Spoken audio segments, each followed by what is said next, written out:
Hello everyone, welcome back to my channel. Let's continue our discussion on the finite differencing method. So far we have seen how we can evaluate the first derivative using the forward, backward and the central differencing scheme. We saw how the order of accuracy can be affected depending on the kind of neighboring points that we are using. In one of the previous videos, I also showed how we can use central differencing for the second order derivative. And today we are going to take this one step further. So far all of our approximations have either been first or second order accurate, and they can be achieved relatively quickly by tempering around with the Taylor series approximations.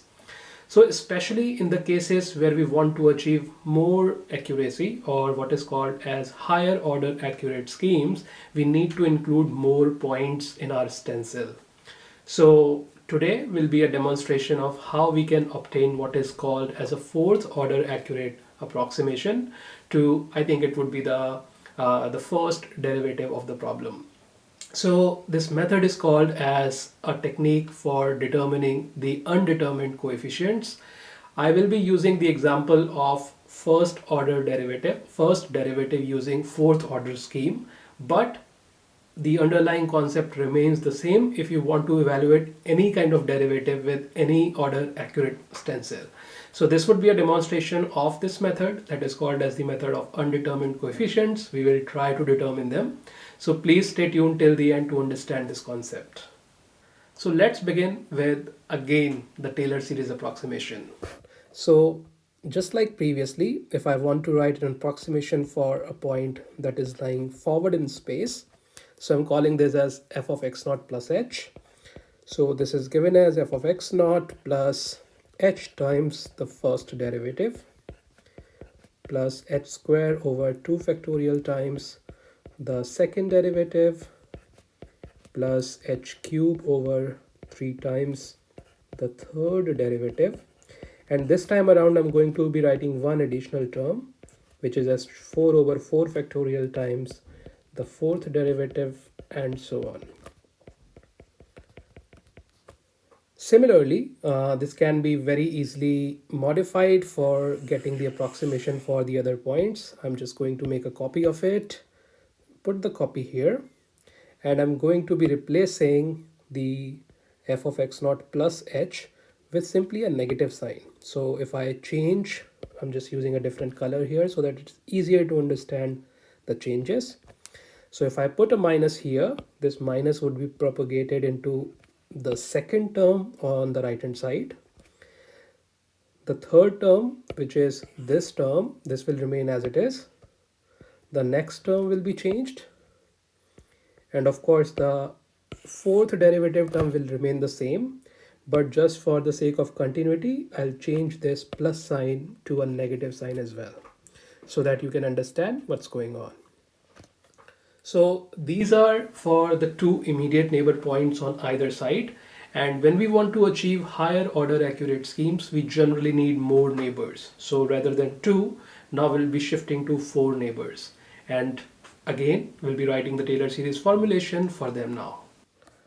So let me again make the copy of the same, or rather both of these equations, because it would be easier to manipulate them. So in the third equation, in this equation, I will be replacing h by 2h, and I'll be showing you what changes. So for this particular term, this simply becomes f of x naught plus 2h. There is no changes to this term here. And of course, I hope you can see that in the second term, I will simply get a factor of 2 multiplied. So this becomes f of x naught plus 2 times h.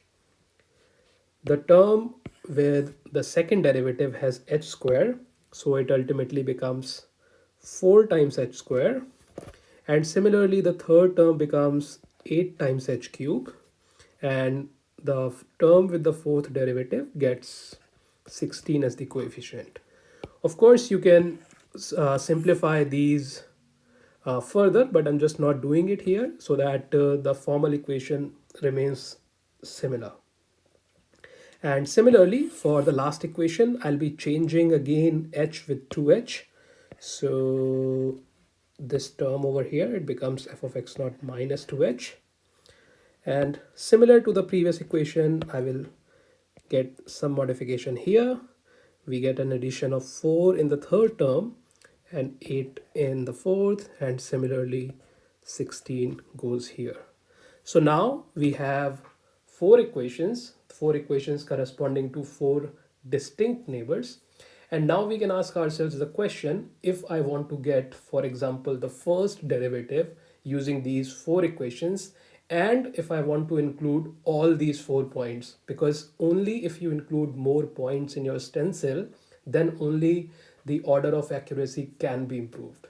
So our question at this point is, I want to use these 4 points and I want to get the first derivative. So let us try to understand how the method of undetermined coefficient works here. So in order for this method to work, what we say is, we multiply the first equation with, let's say, a, the second equation with b, the third equation with c, and the final equation with d. So on the left hand side, you would have a complex series of terms which will look something like this. You will have a times f of x naught plus h plus b times f of x naught minus h plus c times f of x naught plus 2h and d times f of x naught minus 2h. Now let us see what happens to various coefficients of all the derivative terms. So we have first derivative, second derivative, and third derivative, and fourth derivative. And I'll show you why I have considered this all the way until the fourth derivative. So for now, I'll just collect the coefficient of all these derivative terms and just put them here. So for the first derivative, so I'll just write it like this. So if I collect the coefficient for the first derivative, from the first equation, I simply have plus a. From the second equation, I have minus b. Then from the third equation, I have plus 2c. And from the fourth equation, I have minus 2d. So if I'm writing it correctly, this becomes a plus b.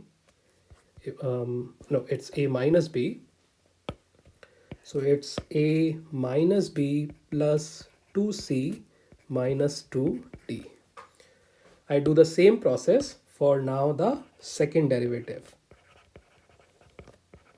So you can see that I have 4 unknowns, and now you can possibly try to understand why I am considering all the way until the fourth derivative.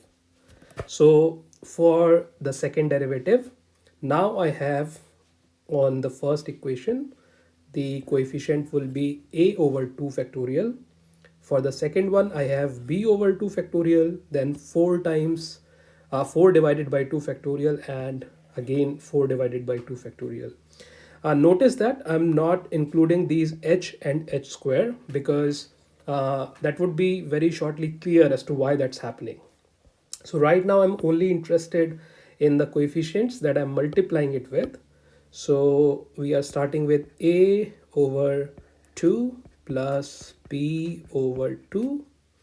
Then we have plus 4c over 2 plus 4d over 2. Of course, it can be simplified further, but just for the sake of demonstration, I'm not doing it here. If I do that for the third derivative, again, you can refer back to the equation and obtain the coefficients. I'm just writing them here directly. And again, doing the same practice for the fourth derivative, the last equation that we have. So for the fourth derivative, if you will refer back to the equation, you'll be able to obtain this. So now we have 4 different expressions corresponding to the coefficients for all these derivative terms. And now we want to constrain them in such a manner that we can obtain what we want. So remember, in this case, we want to obtain, for example, the first derivative. So we want to ensure that the coefficient of the first derivative will sustain and the rest of the other coefficient has to vanish. The reasoning being we have four equations. We want to create four equations and we have four unknowns. And the only way we can obtain, we can formulate a well-posed problem is that all of these have to be simultaneously satisfied. Otherwise, we can't really do it. So understanding that I want to retain the first order derivative, and I don't really care about what happens to the second, third, and fourth derivative and so on, the equation becomes very simple. So on the right hand side, I will write that for the first derivative, this expression will be equal to 1, that I want to retain this coefficient. For all the other coefficients, I will simply say that this becomes equal to 0. So I'm essentially saying that I want to retain the first derivative and I don't really care what happens to all the other derivatives, and that's why I'm putting those as 0. Once the coefficient is 0, whatever it's being multiplied with, for example, h square, h cube or h4, it will essentially be 0 as well. So as long as I don't zero out my first derivative coefficient, I would be fine. So now it's a well-posed problem, 4 equations with 4 undetermined coefficients which we want to determine, and once we solve for that, let's see what happens. So when you solve for these, this is a relatively well-posed problem now. What you will end up getting is the following.